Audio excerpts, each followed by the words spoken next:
Dhaka mace transit company limited metro রেলের senior citizen ও বিশেষ চাহিদা সম্পন্ন যাত্রীদের জন্য একক যাত্রার টিকিটে 25% বিশেষ ছাড় ঘোষণা করেছে।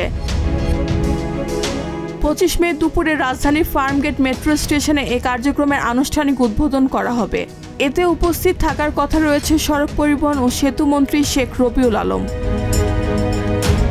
ডিএমটিসিএল এর এমআরটি লাইন 6 প্রকল্পের বিজ্ঞপ্তিতে জানানো হয়, সরকারি সিদ্ধান্ত অনুযায়ী মেট্রো রেলে যাত্রীদের সুবিধার্থে জনকল্যাণমূলক এই উদ্যোগ নেওয়া হয়েছে।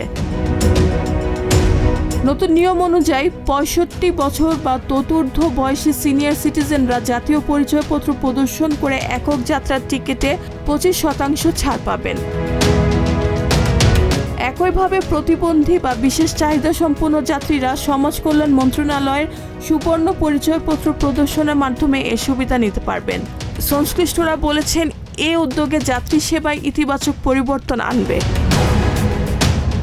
রেহানা বেগম, প্রজন্ম 24।